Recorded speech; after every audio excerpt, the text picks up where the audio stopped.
ఈ వీడియోలో మనం పైథాన్‌లో లూప్స్ యూజ్ చేసుకొని ప్రాబ్లమ్స్ ఎట్లా సాల్వ్ చేస్తామో చూద్దాం.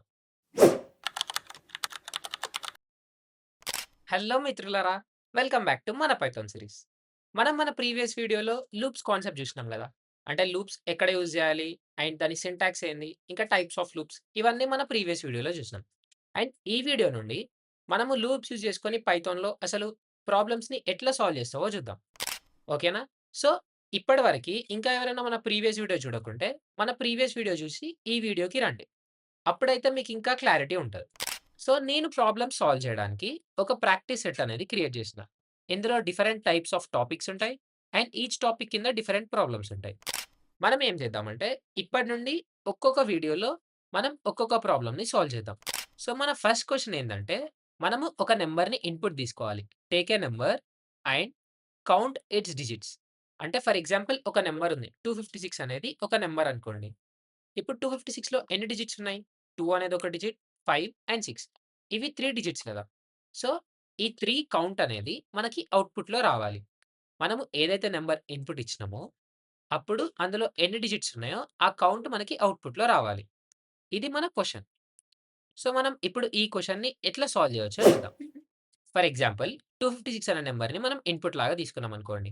256 ఇప్పుడు ఇందులో ఎన్ని డిజిట్స్ ఉన్నాయి? 3 గదా!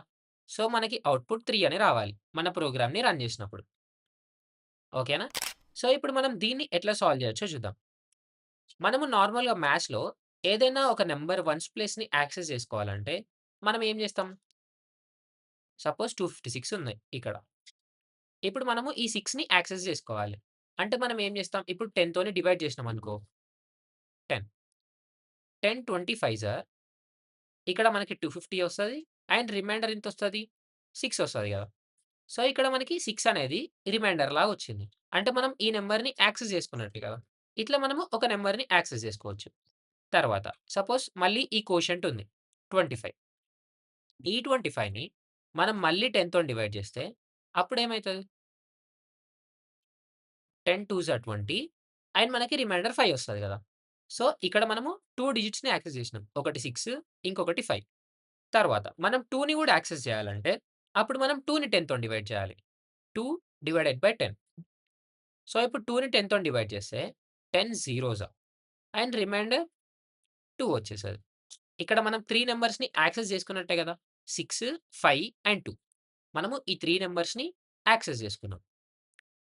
సో, ఇప్పుడు మనం ప్రతిసారి ఒక నంబర్‌ని అంటే ఒక డిజిట్‌ని యాక్సెస్ చేసుకున్నప్పుడు మనం కౌంట్‌ని ఇంక్రీజ్ చేయొచ్చు గదా! ఫస్ట్ ఇనీషియల్‌గా కౌంట్ 0 ఉంటది. ఒక రిమైండర్ వచ్చినప్పుడు మనం కౌంట్‌ని 1 చేసినాం. ఒక రిమైండర్ మళ్ళీ ఇంకొక రిమైండర్ వచ్చినప్పుడు కౌంట్ ఇంక్రీజ్ చేయాలి. మళ్ళీ ఇంకొక రిమైండర్ వచ్చినప్పుడు ఇంక్రీజ్ చేయాలి.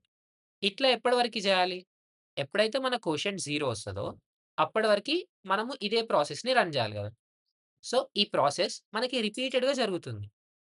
రిపీటెడ్‌గా జరిగే ప్రాసెస్ కోసం మనం ఏం యూజ్ చేస్తాం ప్రోగ్రామింగ్‌లో? లూప్స్ యూజ్ చేస్తాం. అండ్ మనకి ఇక్కడ కండిషన్ బేస్డ్‌గా మనము ఈ లూప్‌ని ఆపుతున్నాం. ఎట్లా? ఎప్పుడైతే కోషంట్ 0 అయితదో అప్పుడు మనం లూప్‌ని ఆపేయాలి. అంటే మనం ఏ లూప్ యూజ్ చేస్తాం? కరెక్ట్. వైల్ లూప్ యూజ్ చేస్తాం గదా! సో, ఇప్పుడు మనము ప్రోగ్రామ్ ఎట్లా రాస్తామో చూద్దాం. కానీ అంతకంటే ముందు అసలు ఈ ప్రోగ్రామ్ రాయడానికి మనకి రిక్వైర్మెంట్స్ ఏమేమి కావాలో చూద్దాం. ప్రతిసారి మనకి రిమైండర్ వస్తుంది. రైట్? సో, దీనికోసం మనకొక వేరియబుల్ గావాలి. రిమైండర్ అనే వేరియబుల్. తర్వాత ప్రతిసారి కోషంట్ వస్తుంది గదా! ఈ కోషంట్ మళ్ళీ మనము డివైడ్ చేస్తున్నాం. అదే కోషంట్. ఓకేనా? ఫస్ట్ ఒక డివిడెండ్ ఉంది. తర్వాత మనకి కొత్త డివిడెండ్ ఏమైతది? ఇందులో ఏ కోషంట్ వస్తదో ఆ కోషంట్ మన కొత్త డివిడెండ్ అయితది. మళ్ళీ ఇందులో ఏం కోషంట్ వస్తదో ఆ కోషంట్ మన కొత్త డివిడెండ్ అయితది. ఓకేనా? మన డివిడెండ్ అనేది ప్రతిసారి అప్‌డేట్ అయితది. అండ్ లూప్ 0 వచ్చేదాకా రన్ అయితది. అండ్ ప్రతిసారి రిమైండర్ వచ్చినప్పుడు మనం కౌంట్ వేరియబుల్ ఇంక్రీజ్ చేయాలి గదా! సో, దానికోసం మనం కౌంట్ అనేది ఒక వేరియబుల్ తీసుకుందాం. ఓకేనా? ఇది మన ఐడియా. అసలు ప్రాబ్లమ్‌ని ఎలా సాల్వ్ చేయాలని. ఇప్పుడు దీన్ని ప్రోగ్రామ్‌లో ఎలా రాయాలో చూద్దాం. సో, మనం ప్రోగ్రామ్ రాయడంలో ఫస్ట్ స్టెప్ ఏంది? మనము ఒక నంబర్‌ని ఇన్‌పుట్ లాగా తీసుకోవాలి. రైట్? దానికోసం మనం నంబర్ అనే వేరియబుల్ తీసుకుందాం. ఇంట్ of input of enter a number. Okay. ఇక్కడ మనకేమైతది? ఈ నంబర్ అనే వేరియబుల్‌లో మనం తీసుకున్న ఇన్‌పుట్ అనేది స్టోర్ అయితది. తర్వాత మనం ఏం జేయాలి? ఈ నంబర్‌ని మనం డివిడెండ్ లాగా రాసుకుందాం. So, dividend is equals to number. అంటే మనం ఏదైతే నంబర్ ఇన్‌పుట్ తీసుకున్నామో అది మన డివిడెండ్‌లో స్టోర్ అయింది. తర్వాత మనం ఏం జేయాలి? ప్రతిసారి ఆ డివిడెండ్‌ని డివైడ్ జేయాలి. రైట్? మన ప్రాసెస్ స్టార్ట్ జేయాలి. అంటే ఇక్కడ మన లూప్ స్టార్ట్ అయితది. వైల్ డివిడెండ్ గ్రేటర్ థాన్ 0 అంటే మనకి ఆ నంబర్ 0 అయ్యేదాకా మనం డివైడ్ చేస్తున్నాం గదా! సో, అందుకే మనం డివిడెండ్ గ్రేటర్ థాన్ 0 అని రాస్తాం. సరే మరి అక్కడ కోషంట్ 0 వచ్చింది గదా! అంటే ఆ కోషంట్ 0 వచ్చినంక మళ్ళీ ఆ 0 మనకి డివిడెండ్ అయితది గదా! ఓకేనా? అప్పుడు డివిడెండ్ 0కి అప్‌డేట్ అయితది. అందుకే మనము డివిడెండ్ గ్రేటర్ థాన్ 0 అని రాస్తున్నాం. తర్వాత ఏం జేయాలి? రిమైండర్‌ని ఫైండ్ ఔట్ జేయాలి. Remainder is equals to dividend modulus 10. ఇప్పుడేమైతది? డివిడెండ్‌లో ఒక నంబర్ ఉంది. ఆ నంబర్‌ని 10 తోని డివైడ్ అయినప్పుడు ఏదైతే రిమైండర్ వస్తదో ఆ రిమైండర్ వేరియబుల్‌లో స్టోర్ అయితది. ఓకేనా? తర్వాత మనం ఏం జేయాలి? ఒకసారి రిమైండర్ వస్తే మనం కౌంట్‌ని ఇంక్రీజ్ జేయాలి గదా! సో, దానికోసం మనం కౌంట్ అనే వేరియబుల్ తీసుకున్నాం. Count is equals to 0. ఇనీషియల్‌లో కౌంట్ 0 ఉంటది. తర్వాత ప్రతిసారి రిమైండర్ వచ్చినప్పుడు కౌంట్ ప్లస్ ఈక్వల్స్ టు 1. అంటే కౌంట్ ప్రతిసారి రిమైండర్ వచ్చినప్పుడు 1 ప్లస్ అయ్యి మళ్ళీ అప్‌డేట్ అయితది. ఓకేనా? ఓకే. మనం కౌంట్‌ని అప్‌డేట్ జేసినాం గదా! ఇప్పుడు మనం ఏం జేయాలి? ప్రతిసారి మనం డివైడ్ చేసినప్పుడు వచ్చిన కోషంట్‌ని మళ్ళీ మనం కొత్త డివిడెండ్ లాగా స్టోర్ జేయాలి గదా! సో, దానికోసం quotient is equals to dividend floor division 10. Floor division ఎందుకు యూజ్ చేస్తామంటే, మనకి ఓన్లీ కోషంట్‌లో ఇంటిజర్ పార్ట్ మాత్రమే గావాలి. డెసిమల్ పార్ట్ ఏమి అవసరం లేదు. సో, మనం Q is equals to dividend floor division 10. అంటే ఇంటిజర్ పార్ట్ మనకి క్యూలో స్టోర్ అయితది. తర్వాత మన కొత్త డివిడెండ్ ఏమైతది? కొత్త dividend is equals to queue.